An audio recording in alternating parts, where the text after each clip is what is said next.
The cookies are ready and they've been cooled for a while, so. Oh, these are the best cookies ever. I love these.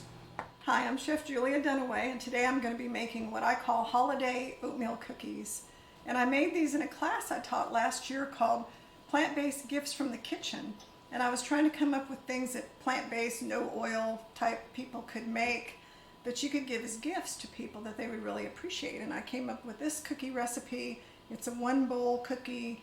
It comes out good every time, and you can change up the ingredients. Like today I'm using chocolate and walnuts, but you could use almonds and cranberries, or raisins and cashews, or whatever it is you like. So today I'm going to make it very simple, and I'm going to use a cup of rolled oats. That's your old-fashioned oatmeal.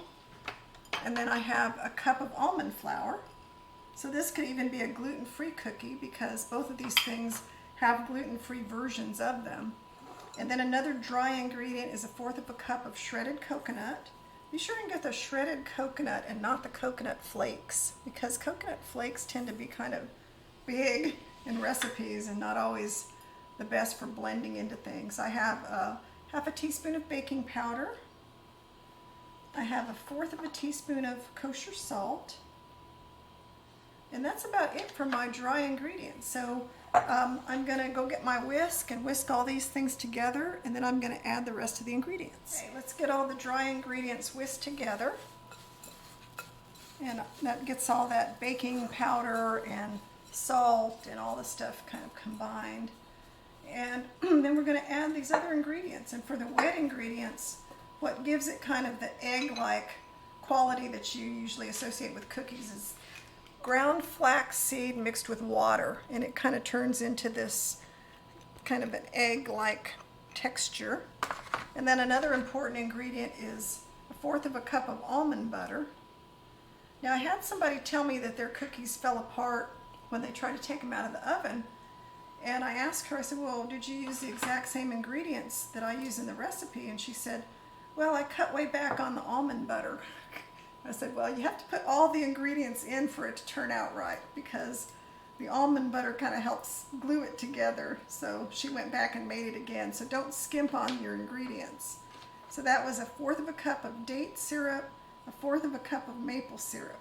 So for now, we'll just get these mixed together, and then last but not least, we'll add the chocolate and walnuts. I've got all the wet and dry ingredients incorporated, and now last but not least, I add my 1/2 cup of walnuts, and then about 1/4 cup, a little generous 1/4 cup of my dark chocolate chunks.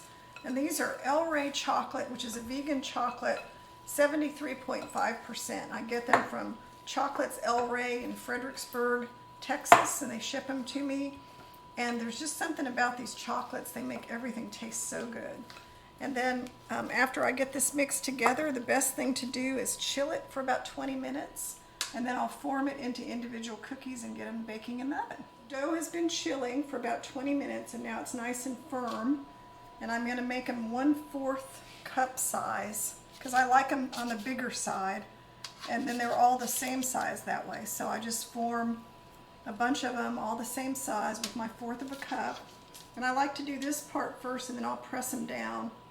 I have a really big baking sheet right here. It's one of those half sheet size ones, just because you want to have room for your cookies to spread out. You don't want them to be overlapping one another when they're done. So once I get all these on here, I'll show you how I press them down. So I have a bowl of water here, and I've got my 1/4 cup segments here, and I'm just going to press them down because I want them all to be flat, not too flat, but like 1/2 inch. And this way they're all even, they're the same size, they'll cook nicely, and you can, as you're flattening them, you can also kind of shape them so they're nice and round and even looking.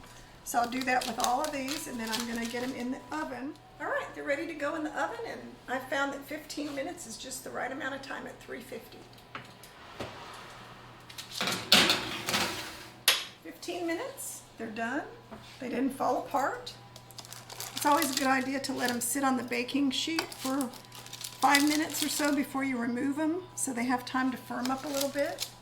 And then all we have to do is let them cool for a few minutes, and then we can test one.